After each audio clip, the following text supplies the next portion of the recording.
Berapa bayaran terbesar dari satu project yang Bro Edwin pernah dapatkan? Terbesar itu gue dapat di 170 jutaan per bulan. Ini 170 juta tinggal di Indonesia guys. Tinggalnya di Indonesia, ya kerjanya remote ya. Bagi kita itu sesuatu yang besar banget bro. Kalau gaji pertamanya berapa? Di 66 juta. Cara untuk mendapatkan uang segitu? Gue kerja remote dari Indonesia ke Amerika. Kayak gue bikin website berdasarkan desain yang diberikan oleh UI designers. Kalau kita ngomongnya kerja di Amerika, itu pasti ada legalitas yang kita urus kan? Diurusin semua sama company-nya. Itu kerjanya itu tetap normal kan dari jam 9 sampai jam 5 atau gimana nih? Jadi mereka tuh nggak peduli kita mau kerjanya pagi, siang, malam atau subuh sekalipun. Yang penting kitanya jangan tembus deadline. Tuh gue 3 hari udah selesai bro. Sisanya gue pakai hiburan, gue keluar kota, gue main biliar, gue happy. Ini orang kalau benar-benar dari nol banget duitnya dan pengen merasakan 1 miliar pertamanya sebagai programmer yang kerja remote, itu possible atau enggak? Wah kalau 1 M ya possible banget pasti. Dalam berapa lama tuh kira-kira? 2 tahun aja 1 M. Gimana sih cara mendaftarnya gitu? Interviewnya gimana, proses-prosesnya sih? Jadi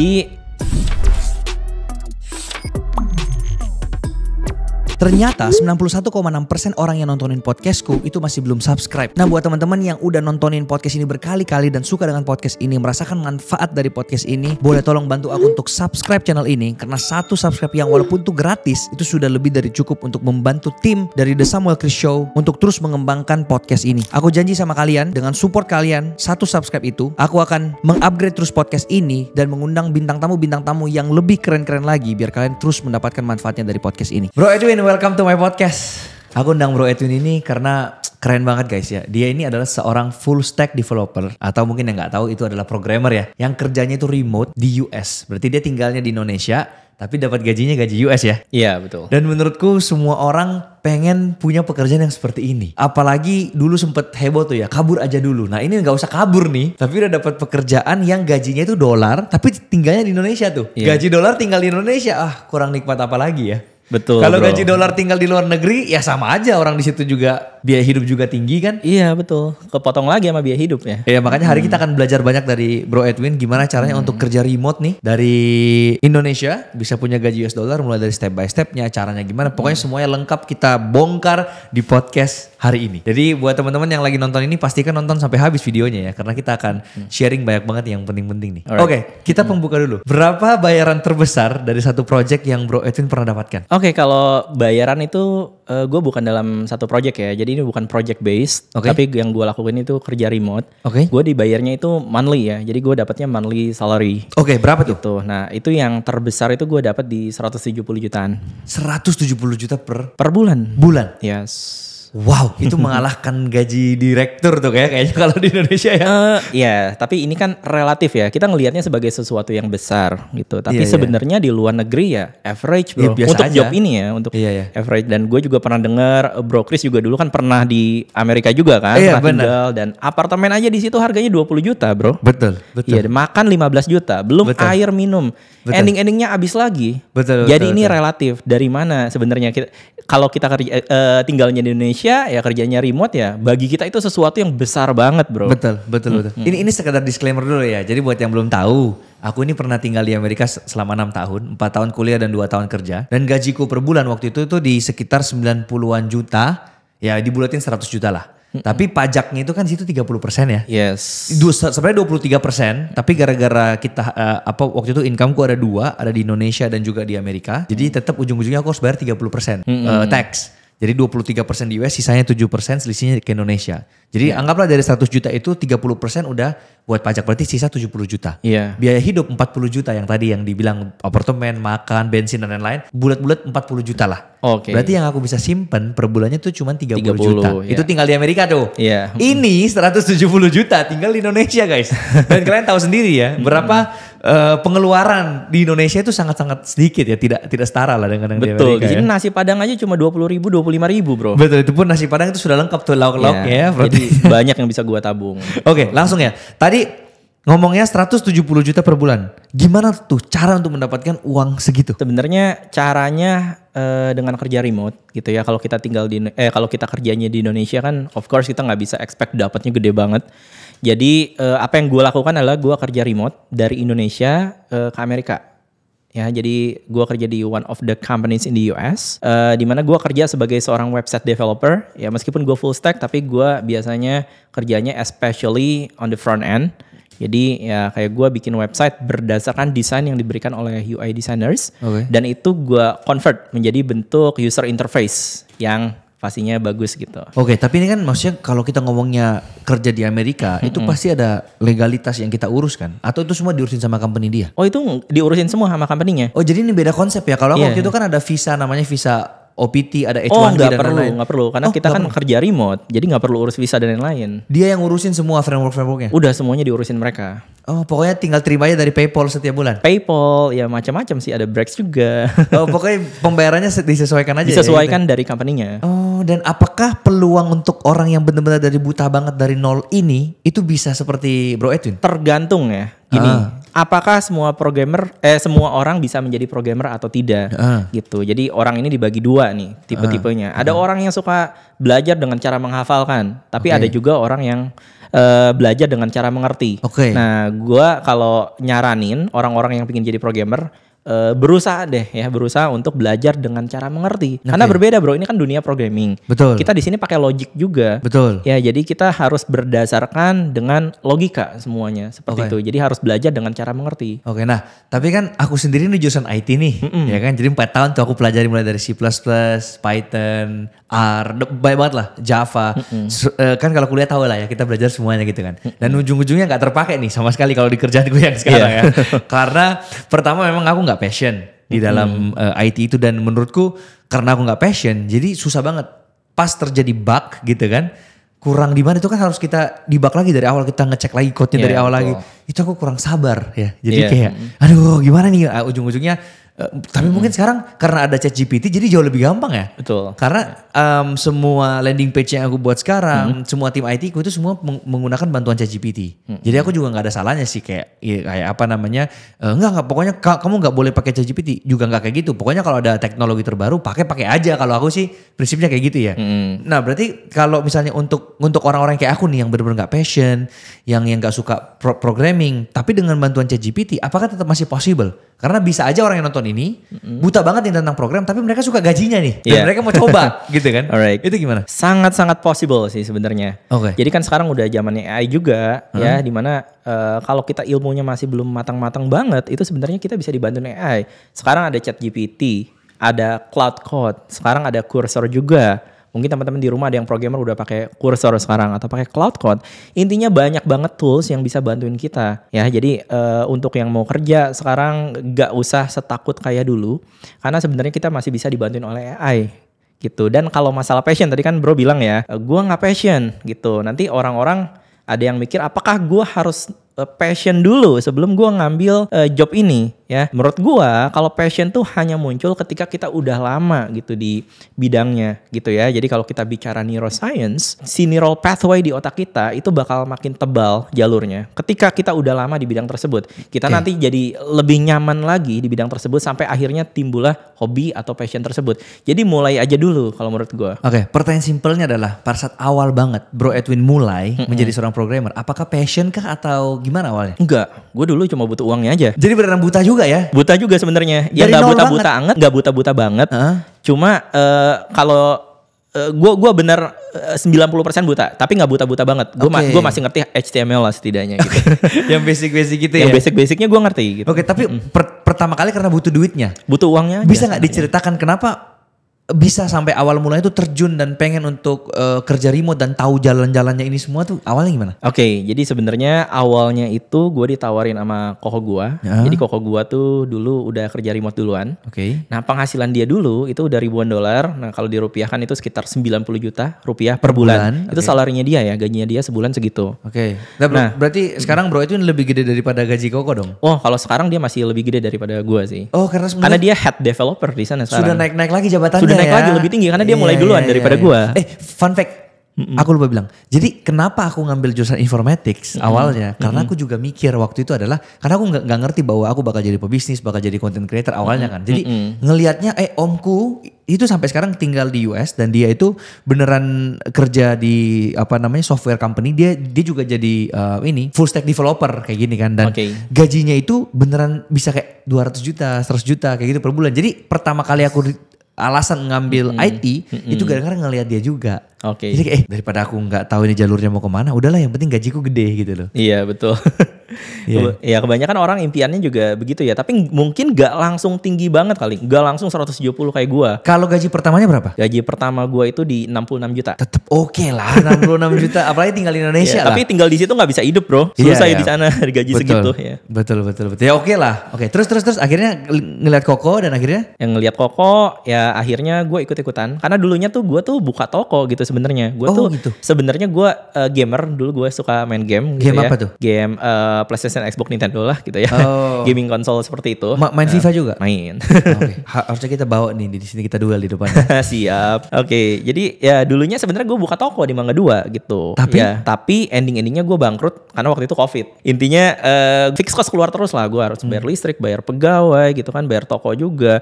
Tapi customer yang datang sepi gitu ya. Jadi akhirnya ya bangkrut, dan bangkrut itu modal gue habis. Gue mau comeback aja susah, gue nggak tahu mau ngapain bro. Ya namanya orang nggak punya modal. Itu mau dagang mau bisnis susah gitu ya. Sampai akhirnya ya ini dijadikan suatu jalan ya. Menurut gue pindah ke jalur di mana daripada gue jual barang, gue jual jasa. Jadi gue pakai otak gue untuk gue jual gitu. Secara yang gue jual tuh jasa. Supaya modalnya nol ya? Modalnya nol jadinya.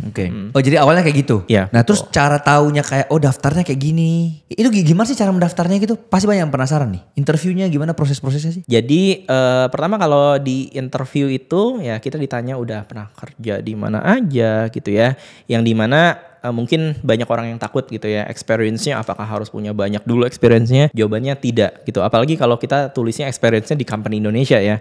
Mereka juga gak bakal sampai nyari-nyariin gimana lah experience-nya di company di Indonesia. Susah mereka untuk ini ya, cross-check-nya untuk ya. cross-check-nya juga susah gitu ya. Nah jadi yang terpenting itu tuh sebenarnya entry test-nya. Jadi kalau entry test tuh berupa live coding ataupun yang non-live itu. Nah itu kita dicek seberapa bagus skill kita. Code-nya efisien gak? Clean code enggak? Itu yang kita dipilih tuh berdasarkan hasil dari tes tersebut bro. Berarti skillnya yang utama di sini skillnya yang paling utama. Tapi maksudnya untuk mencari pekerjaan yang lagi open job atau apa gitu gimana cara? Google biasanya? Googling juga, dan kita bisa manfaatin banyak platform. Contohnya remote.com, remote oke, dan lain-lain masih banyak. Di LinkedIn juga ada. Kita bisa nyari-nyari kalau kita mau. Yang penting usaha dulu gitu. Oke. Nah sekarang nih buat teman-teman yang buta banget. Dalam artian dia gak tahu cara usahanya step by stepnya gimana. Skillnya dia mau belajar, dia bingung juga mau belajar di mana. Bro itu ada bantuan gak untuk teman-teman ini? Skillnya itu kalau mau step by step ya, kan kita nggak boleh loncat-loncat ya. Jadi kita belajar dari yang paling basic dulu. Kita belajar HTML dulu. Belajarnya di mana? Ada di website namanya w3schools.com. Bisa gunakan website-website yang ada seperti itu. Itu free? Itu free. Oke. Itu free. Cuma ya gak ada tuntunannya kalau di situ. Ya jadi kita mulai semuanya sendiri ya. Mungkin kita akan agak sedikit confused di situ. Gitu, tapi it is what it is ya. Yang terus kita lanjut lagi belajar CSS masih di website yang sama, lalu kita lanjut lagi belajar JavaScript. Itu kita baca dokumentasi bro dari website namanya javascript.info. Mungkin ini terdengar sedikit ribet ya. Iya kayak orang pasti berarti lama dong ini prosesnya ini dari awal sampai bisa jago ya. Butuh berapa sih waktu kira-kira sampai bisa orang lumayan lah skill programmingnya? Oke, jujur aja biasanya waktu yang diperlukan yaitu sekitar 3 sampai 4 bulan untuk kita belajar dari dasar banget tapi bro nih. Iya. Nah terus setelah misalnya itu kan tadi tanpa tuntunan tuh. Kalau misalnya mereka mau belajar langsung dari Bro Edwin ada nggak misalnya cara-caranya? Ada caranya ya. Jadi misalnya teman-teman mau tahu lebih lengkapnya lagi gimana tentang dunia kerja remote ini, apa aja yang harus dipelajari dan apa aja yang harus dihindari, dan karena kita nggak bisa belajar semua ya, nantinya kita overwhelm. Jadi kita belajar hanya hal yang penting aja untuk kita bekerja. Lalu apa aja yang harus disiapin kalau kita mau nyari kerjaan di luar negeri. Websitenya apa aja yang bisa kita gunakan ya, tips and triknya sampai bisa pecah telur penghasilan ribuan dolar pertama. Teman-teman bisa join di webinarnya itu namanya Web Programming Hack. Nah itu webinar gue ya bro ya, dimana kita akan cover semuanya tadi supaya teman-teman bisa lebih cepat lagi nih. Dan itu webinarnya itu totally free. Tanpa itu free? Oke, nanti aku boleh taruh di kolom deskripsi bawah ya untuk yang mau daftar boleh ya? Banget. Ya supaya gampang lah, mereka tinggal klik itu daripada search lagi tadi namanya apa udah lupa paling ya. Satu link aku taruh di bawah, kalian tinggal klik link itu ya. Oh itu free, jadi mereka bisa belajar di situ lengkap ya? Betul. Cara lengkap. Mendaftarnya, skill-skill apa yang dibutuhkan dan lain-lain.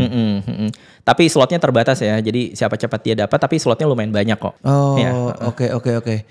Ini ada pertanyaan lagi nih, kan aku udah ngerasain maksudnya kesusahan menjadi programmer kan. Buat aku ya, karena mungkin ya aku belum join webinar gratisnya Bro Edwin kali ya. Jadi masih gak ngerti yang mana penting-penting kan. Kuliah kan harus pokoknya kejar nilai, harus semuanya dipelajari gitu ya. Tapi sebenarnya dari Bro Edwin sendiri nih, kita di sini gak mau ngomong yang manis-manisnya aja ya. Apa sih maksudnya yang biasa menjadi kesulitan seorang programmer itu apalagi kerjanya di US? Oke, kesulitan terbesar seorang programmer nih, itu research kalau menurut gua ya. Even though we already have the complete skill sets ya untuk kita bekerja, cuma tetap aja kadang-kadang ketika kita bekerja ada suatu teknologi atau library that we need to use ya atau utilize yang dibutuhin pada project kita supaya bisa berjalan gitu ya. Jadi ending-endingnya kita harus belajar lagi di luar daripada skill yang udah kita punya tuh bro. Maksudnya harus diupdate terus skillnya gitu? Skillnya harus update terus gitu.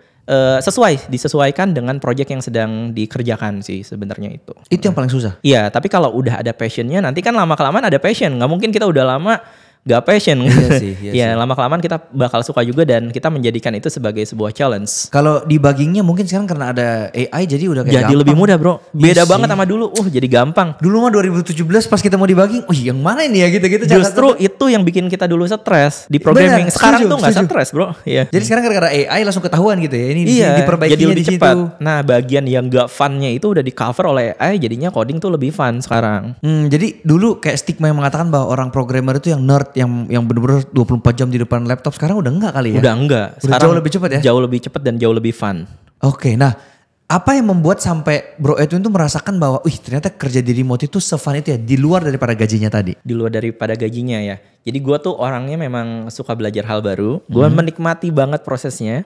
Gue suka dengan problem solving gitu ya. Kalau ada problem gue suka untuk selesaikan. Dan menurut gue ini coding termasuk sesuatu yang memproduce dopamin yang lumayan banyak gitu bro. Jadinya ya dopamin tahu lah ya, hormon kebahagiaan ya. Makanya banyak orang yang suka gitu, mereka nyemplung jadi bener-bener jadi ibaratnya jadi nerd aja gitu. Karena ini dunia yang menyenangkan gitu sebenarnya. Walaupun gak semenyenangkan kayak main game ya, tapi ini juga masih termasuk orang dunia yang menyenangkan gitu sebenarnya. Nah, tapi kalau kita ngomong masalah waktu, kan dulu saya sempat juga ke Indonesia balik pas zaman-zaman Covid tuh ya. Itu kan belajarnya tuh jadinya jam subuh tuh. Karena kelasku misalnya mulainya di situ pagi, di sini kan udah subuh. Jadi start kelas biasa jam 10 malam sampai jam 2 subuh. Nah, pada saat Bro Edwin bekerja sebagai remote yang perbedaan waktu yang lumayan signifikan ini, itu kerjanya itu tetap normal kan dari jam 9 sampai jam 5 atau gimana nih bagi-bagi waktunya? Apa kerja subuh? Kerjanya itu bener-bener normal bro. Jadi mereka tuh gak peduli kita mau kerjanya pagi, siang, malam atau subuh sekalipun.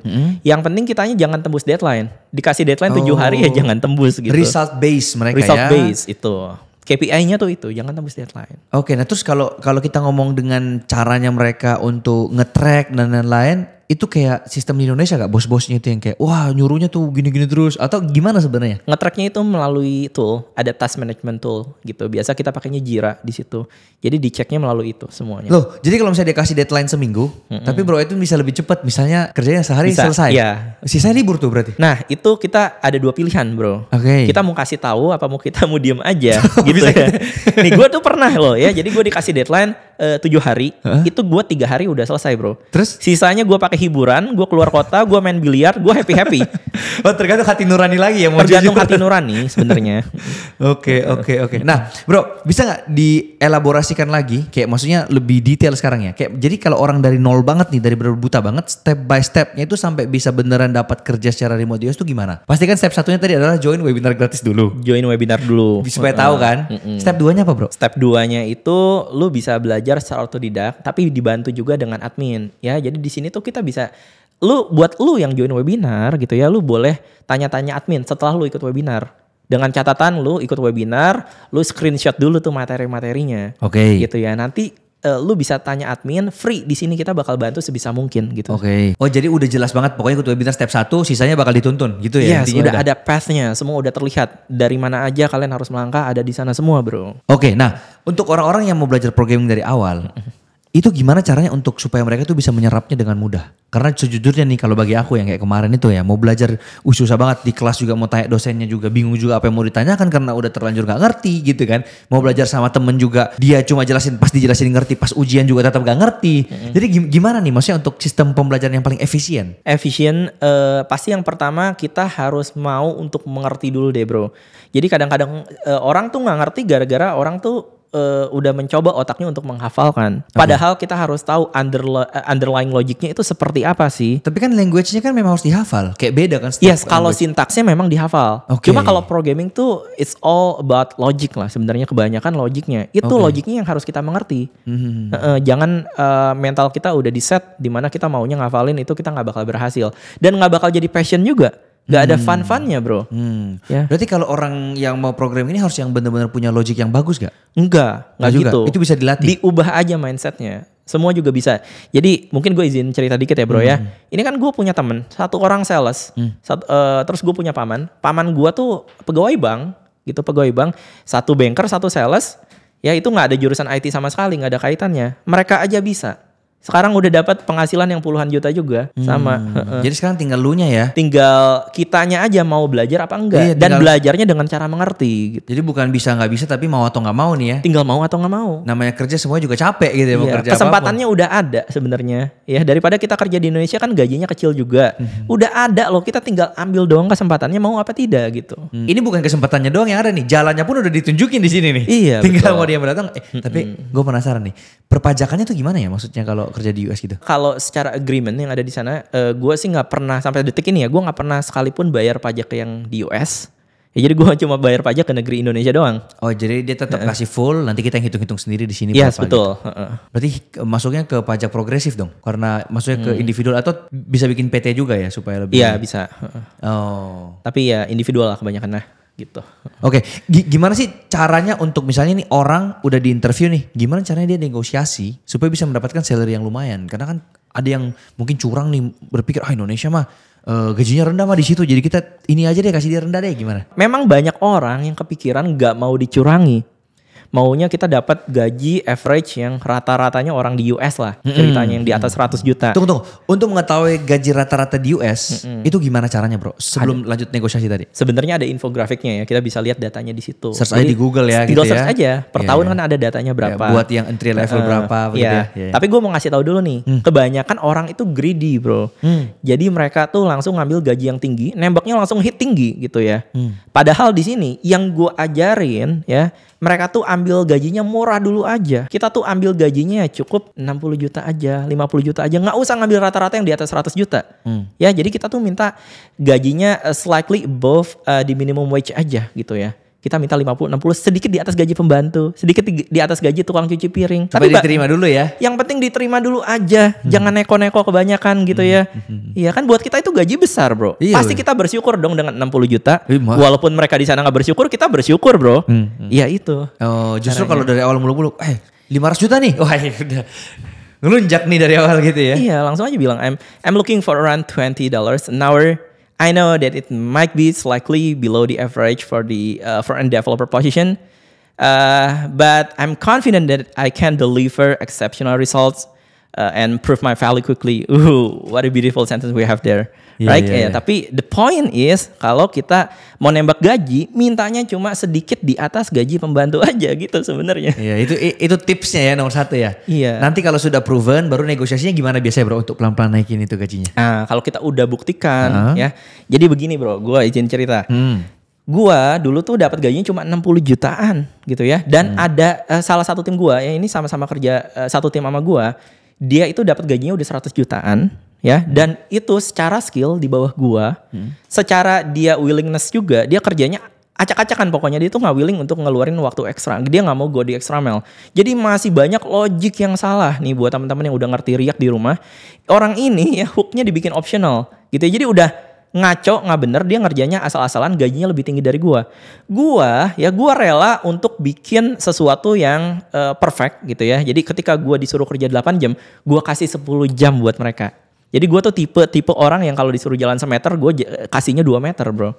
Yang penting mereka puas dulu aja gitu. Jadi gue tipe-tipe orang yang seperti itu. Dan kalian juga gue harap harus begitu juga sih teman-teman. Betul. Disiplin pada hal-hal kecil ya supaya benar-benar dipercayakan hal yang lebih besar lagi. Betul, itu cara naik gajinya seperti itu. Jadi kita kasih yang terbaik dulu, nanti kalau mau nego, nanti kalau kita udah buktikan kemampuan kita gitu. Pasti lebih enak negonya juga karena sudah proven juga gitu ya. Betul, mereka juga nggak mau kehilangan kita.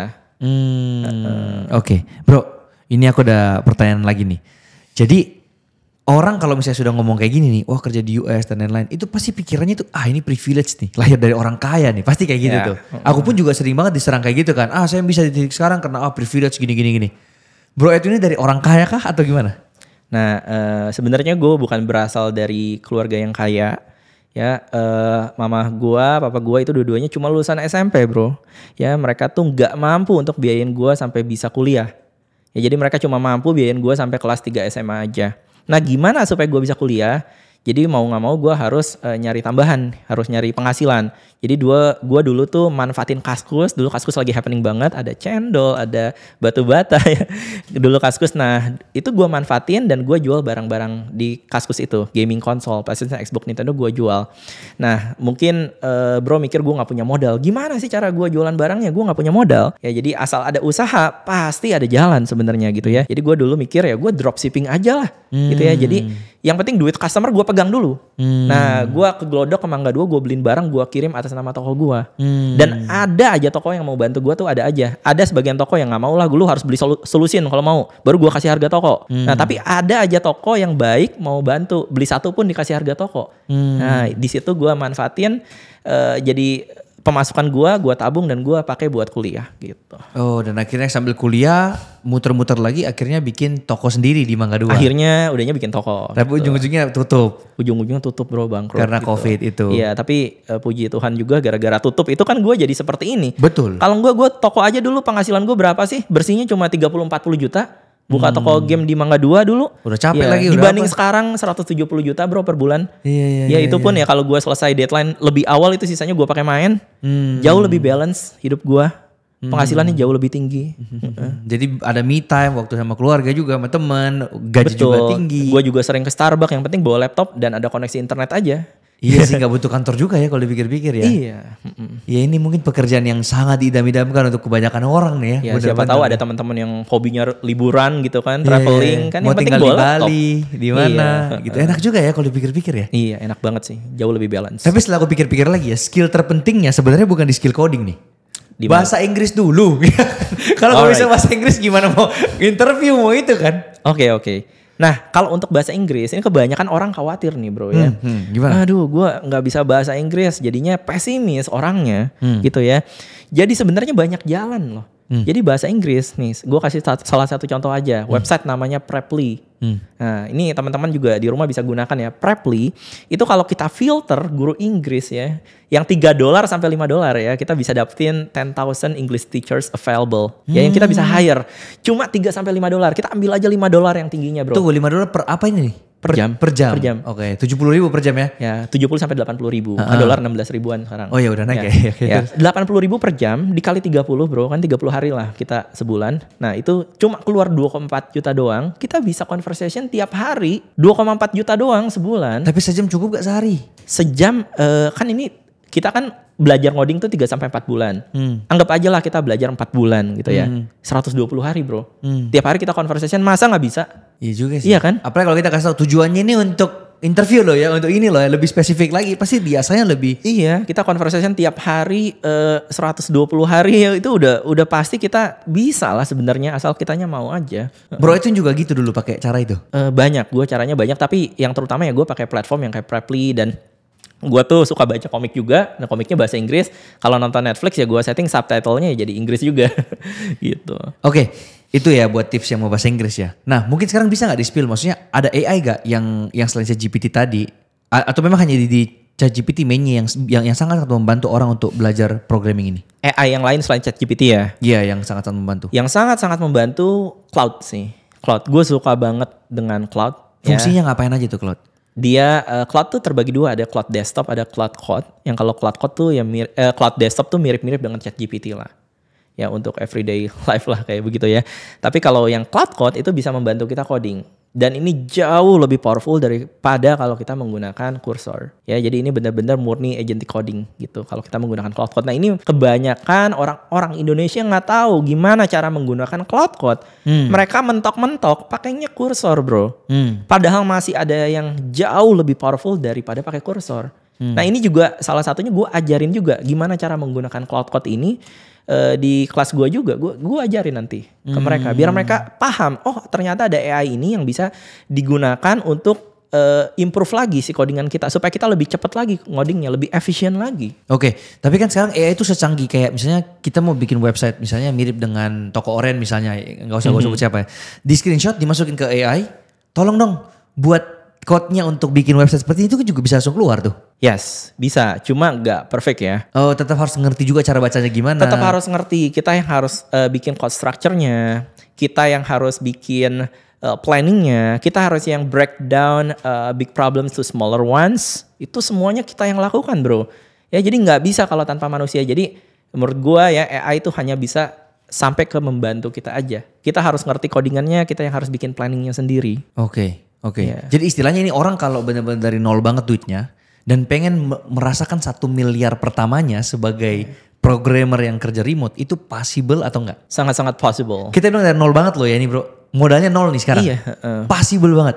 Possible banget. 1M pertama ya? Wah, kalau 1M ya possible banget pasti. Wow. Dalam berapa lama tuh kira-kira? 2 tahun aja. 2 tahun aja 1M pertama itu udah? 2 tahun aja 1M ya. Wow. Oke. Ini mungkin orang bilang too good to be true sih sebenarnya ini. Gimana tanggapannya menurut bro Edwin? Ini kenyataan sih bro ya. Ya kalau kita dapat gaji yang rendahnya aja di 60 juta dan kita nggak pernah naik gajinya, stay di 60 juta aja terus 2 tahun kan pasti nyampe 1M. Iya ya kan? sih. Dan begini bro, itu tuh kan gue dulu belajarnya cuma 3 bulanan aja. Bulan keempat tuh gue udah start apply. Nah itu tuh hanya dalam waktu 4 bulan sampai gue nerima gaji pertama gue 66 juta. Dan yang membuktikan bukan cuma gue doang. Ya paman gue, teman gue yang dulunya jadi sales itu, koko gue yang udah mulai duluan. Ya mereka memanfaatkan kesempatan ini. Ya mereka niru orang India kan udah mulai duluan. Ya mereka mikir kenapa kita gak coba juga sesuatu yang sama kayak orang India ini yang dilakukan mereka. Ya dan kita tuh sebenarnya dicariin bro. Kita kan masuk ke jajaran negara upah terendah kan.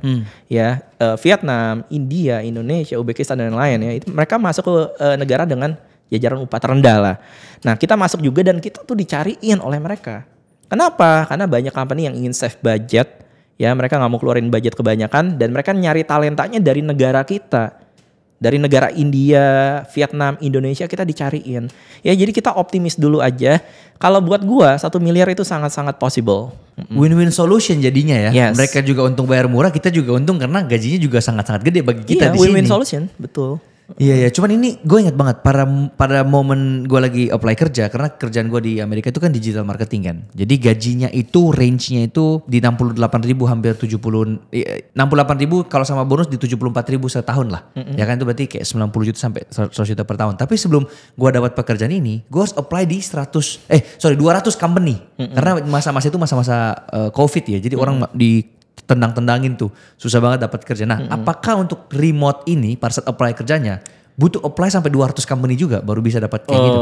Mungkin itu ekstrim ya. Itu enggak ekstrim ya. Enggak sampai sebanyak itulah. Ya paling puluhan lah. Ya kita apply aja semuanya kita tembak gitu. Dan ya, cara apply-nya kan pasti ada kayak pertanyaan-pertanyaan yang harus dijawab. Itu diajarin juga gak di webinar? Diajarin pasti. Diajarin cara apply-nya, platform yang harus dipakai itu apa aja. Ya pokoknya kita bakal tuntun lah.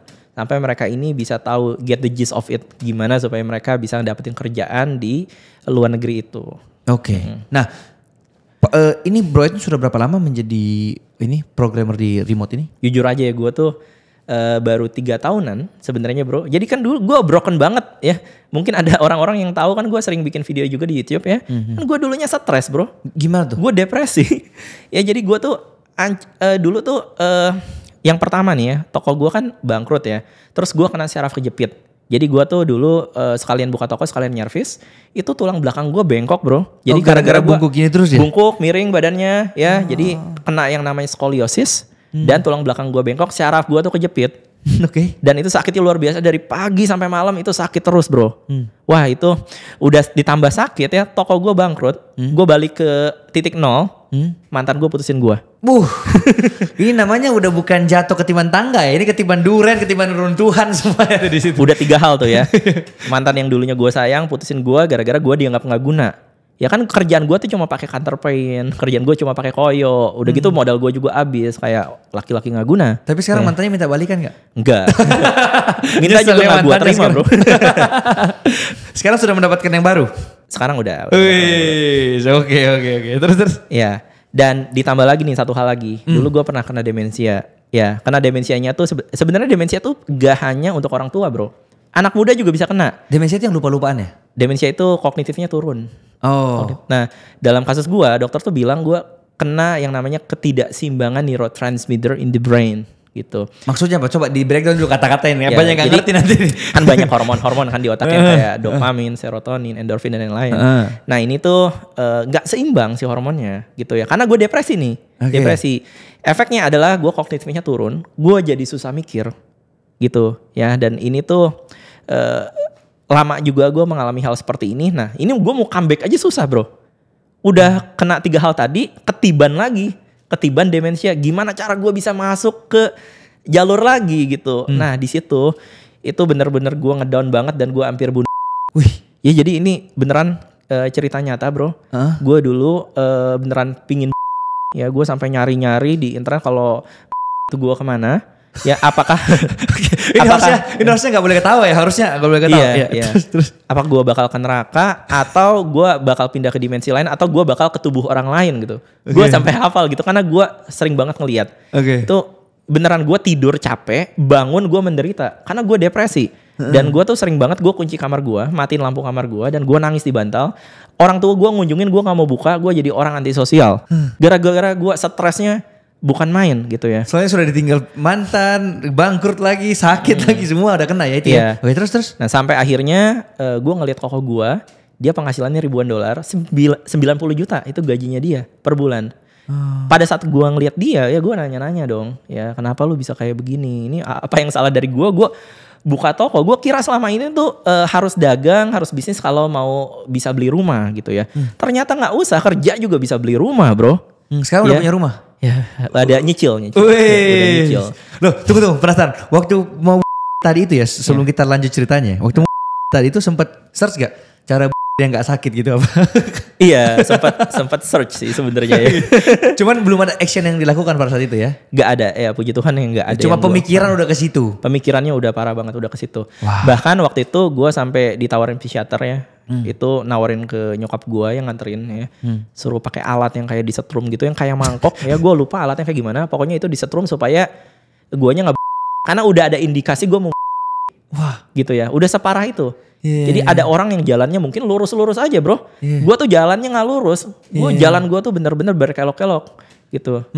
Mungkin dan mungkin ini yang nonton ini juga banyak lagi di dalam masa-masa seperti itu yang mungkin ada yang masih di dalam badai gitu ya. Bukan di posisi 0 lagi, tapi kita ngomongnya itu di posisi minus ya. Iya. Nah, jadi teman-teman yang mungkin mengalami hal yang dulu pernah Bro Edwin sudah lalui, pasti kalian juga bisa lalui gitu ya. Pasti bisa ya. Oke, terus akhirnya lihat Koko dan akhirnya gue lihat Koko dan ya gue nanya-nanya ke Koko, ya gue bisa gak jadi website developer juga. Ya gue udah gak punya modal. Gue mau balik toko juga susah gitu ya, mau buka toko susah. Akhirnya dia bilang belajar 3 bulan. Gak susah kok nyari kerjaan di Amerika ya. Kita kerja remote ya, paling kita mintanya gaji pembantu aja gitu, sedikit di atas pembantu. Gue nurut aja koko gue. Dan gue lakuin itu dalam posisi gue kognitifnya turun bro. Kognitif gue tuh udah turun banget, gue belajar di situ. Memang gue overwhelmed.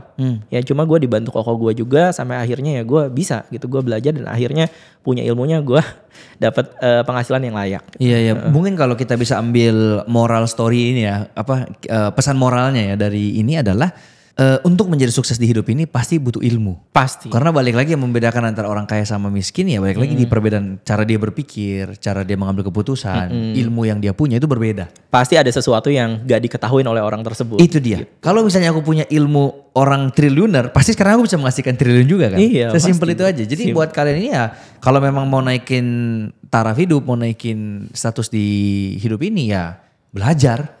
Iya, skillnya dulu Skillnya dapetin. dulu. Iya. Baru nanti penghasilan akan naik dengan sendirinya gitu sebenarnya. Bro, tapi apa sih maksudnya kebiasaan-kebiasaan kecil yang lu lakuin setiap hari yang akhirnya membuat lu ada di titik sekarang? Oke, kebiasaan kecil yang gue lakuin itu gue selalu challenge diri gue untuk melakukan hal yang sulit, bro. Ya, jadi itu gue suka banget. Kenapa sih gue suka seperti itu? Ya? Contohnya dulu deh, maksudnya kayak apa nih? Lakuin hal yang sulit kayak gimana maksudnya? Ya, yang contohnya yang gue lakuin sekarang coding. Ya, gue juga suka kadang-kadang kalau gue pingin ngasah otak, gue buka matematika, gue buka. Ini kayaknya bukan kebiasaan kecil ya, ini kebiasaan besar ini. Matematika. Tapi bagimu kecil ini kebiasaan kecil. Iya. Nah, kenapa sih gue ngelakuin hal seperti itu? Supaya gue terlatih untuk melakukan hal yang sulit. Oke. Nah, jadi kadang ada orang yang pinginnya ngelakuin hal gampang terus ya. Mereka dapetin dopamin ini dari source yang dimana nggak healthy lah. Contohnya nih bro, kebanyakan scrolling TikTok. Ya kan itu kan dia dapat dopaminnya, hormon kebahagiaannya dari TikTok. Lama kelamaan dia mikir kalau gue mau bahagia gue open TikTok aja, gue scrolling gitu. Daripada dia melakukan hal sulit. Kan sebenarnya sama, dua-duanya sama-sama menghasilkan dopamin, hormon kebahagiaan tersebut. Tinggal kita milih mau pilih dari yang mana, dari yang sulit apa dari yang mudah. Nah gue tuh selalu membiasakan diri gue supaya deal with the hard task gitu.